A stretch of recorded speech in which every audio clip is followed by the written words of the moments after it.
Chronique d'une médium pas comme les autres, aux éditions Maya, par Dorothée Lancelot. C'est le roman d'une jeune femme qui va doucement vers la quarantaine, qui est médium et hypnothérapeute.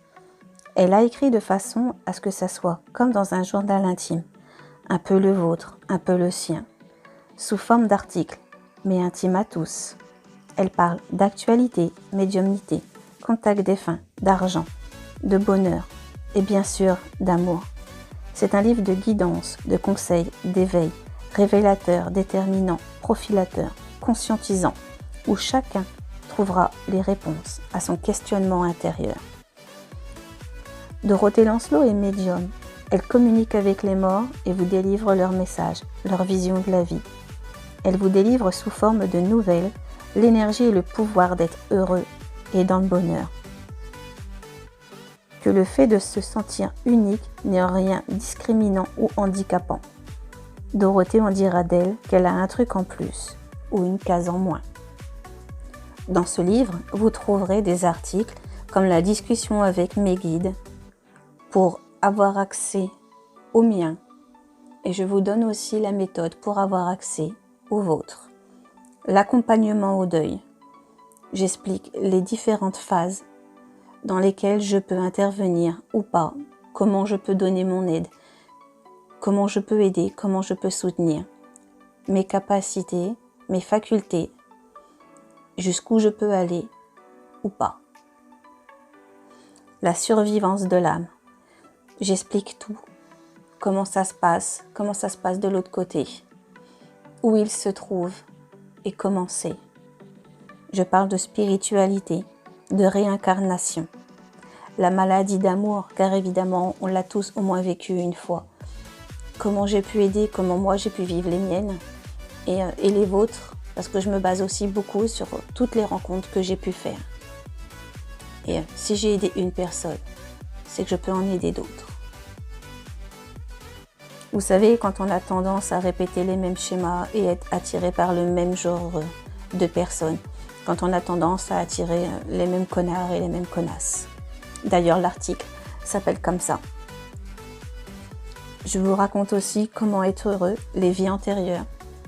Je vous explique comment je fonctionne et à quel point ça peut aider de connaître qui on a été pour comprendre la vie qu'on a aujourd'hui, pour comprendre les travers, pour comprendre les malheurs, les souffrances et les fardeaux qu'on porte. J'explique aussi qu'un enfant heureux devient un adulte aimant. L'amour Superman et sa kryptonite. L'amour Superman, c'est tout ce qu'on va mettre dedans, tout ce qu'on va mettre dans l'amour. Tout. Et sa kryptonite, c'est ce qui nous fait mal. C'est cette personne qui, malgré ce qu'on donne, malgré ce qu'on fait, nous fait mal. Ça, je vous l'explique aussi. La quête du Graal de l'amour, parce que d'autres, ils ont besoin de ça, ils ont besoin d'un quelque chose de toujours supérieur à ce qu'ils ont. Ils cherchent, comme si ce qu'ils avaient n'était pas suffisant. Les liaisons d'amour fatales. La tromperie, les solutions, ou doit-on tout laisser tomber dans le couple quand on s'aperçoit de ça? Ça aussi, je vous donne mes astuces.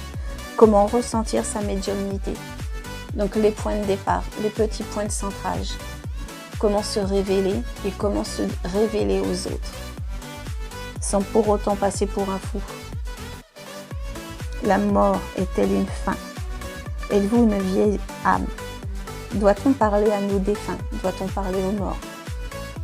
Quelles sont leurs façons de ressentir, leur façon de voir la vie après la mort? Eux nous voient-ils toujours de la même façon qu'avant? Est-ce qu'ils ont toujours accès à notre vie, à notre futur? Voient-ils notre évolution ou pas? Voient-ils nos mariages, les baptêmes, les naissances? Voilà, ont-ils accès à tout ça? Ça, je vous l'explique aussi. Mieux vivre avec son mal-être, mal de vivre et la peur de l'abandon. Je vous donne tout, pareil, tout est écrit dans le livre. Je vous ai mis aussi plein de petits poèmes qui ont été écrits par moi et des petites phrases philosophiques, comme des petits mantras que vous pouvez vous répéter un peu de temps en temps ou tous les jours si ça vous tente, pour justement maintenir la barre, maintenir le cap, ne plus boire la tasse et être au top. Il y a un article aussi sur les pervers narcissiques. Comment les repérer, comment vous y échapper, comment couper le lien et comment aller mieux par la suite. Quand on est le mouton noir de la famille, comment s'en sortir? Et bien sûr, avoir des yeux de fée, c'est voir le monde, voir les gens avec des yeux que peu ont. Et pour ça, il faut le lire pour comprendre. Chronique d'une médium pas comme les autres. Le livre aux éditions Maya par Dorothée Lancelot.